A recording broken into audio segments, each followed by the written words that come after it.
Bonsoir mesdames et messieurs, bienvenue dans ce journal. Ouvrons cette édition par cette actualité.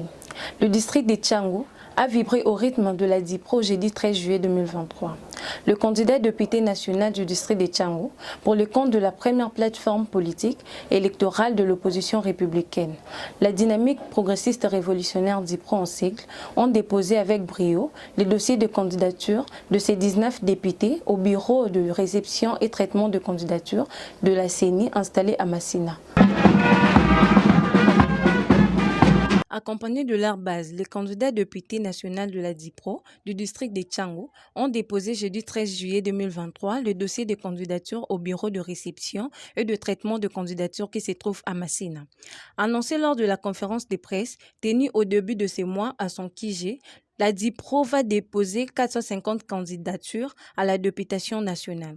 Constant Moutamba, le crocodile politique, reste déterminé et apporte son soutien au bureau de la CENI d'organiser les élections dans le délai constitutionnel. Après avoir déposé leur candidature avec succès, l'un des candidats de la DIPRO, Anderson Muteba, a exprimé sa gratitude auprès de sa hiérarchie.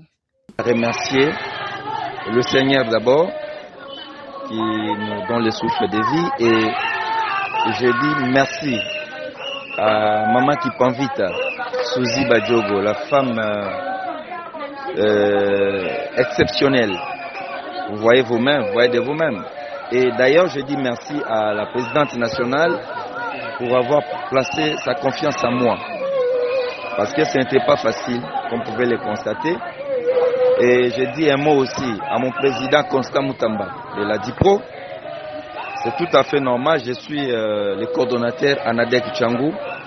Nous allons nous battre et nous allons gagner ces élections. Huissier de signaler que la DIPRO a déjà déposé 11 candidatures à la députation nationale à Moamba et 2 candidatures à Tchikapavé dans la province de Kasaï. Passons au communiqué de la CENI. Conformément au calendrier électoral rendu public le 26 novembre 2022, qui souligne les opérations de dépôt et traitement de candidatures pour l'élection de députés nationaux, c'est clôturé le samedi 15 juillet dernier.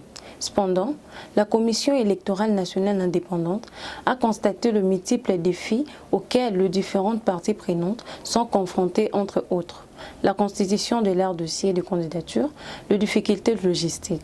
La CENI a prolongé 7 jours de plus. Elle informe par ailleurs aux candidats indépendants de regroupements politiques peuvent scanner le formulaire C5, C6, C7 et C8 et les envoyer par voie électronique à leur mandataire au niveau de chaque circonscription électorale. Le chronogramme opérationnel relatif au dépôt et traitement de candidature à la députation nationale se présente comme suit. Du 24 au 28 juillet 2023, ajout, retrait de dossiers de candidats députés nationaux. Le 9 août 2023, publication de liste provisoire de candidats députés nationaux. Du 10 au 26 août, dépôt de traitement de recours en contestation de liste de candidature. 10 septembre, publication de liste définitive des candidats députés nationaux.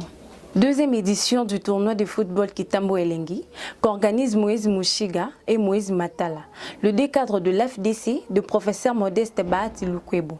C'est poursuivi avec succès le week-end dernier au stade Vélodrome. 6 équipes se sont affrontées en quart de finale. La sélection Zaïko s'est fait battre par 2-0 face à celle de Météo City. Et Jolie Park s'est qualifié en demi-finale après séance du tir au but contre Étoile de Kitambo. Suivez ce reportage. Dans le cadre d'occuper la jeunesse pendant les vacances et lutter contre la délinquance juvénile, la deuxième édition du tournoi de football dénommé Kintambo Elengi, qu'organisent Moïse Mouchiga et Moïse Matala, des cadres de la jeunesse de la FDC, s'est poursuivi le vendredi 14 juillet 2023 au stade Vélodrome de Kinshasa avec 3 matchs de quart de finale. Le premier match a opposé la sélection Zaïko à celle de Météo City, match remporté haut la main par Météo City, 2-0. Le second match, Jolie Park contre Étoile de Kitambo, les 2 équipes font match nul de 0 but partout, place à la séance de tirs au but, Jolie Park le remporte sans trembler, 5 tirs au but à 3. Les derniers matchs du jour, opposant Étoile de Star et Galaxy, a vu la sélection des Galaxy remporter ces matchs par 3-2. En attendant les derniers matchs des quarts de finale, les sélections de Météo City, Joli Park et Galaxy sont donc qualifiées pour les demi-finales. C'est par ici que nous mettons fin à notre journal. Merci de nous avoir suivis. Merci également à la régie et restez toujours branchés.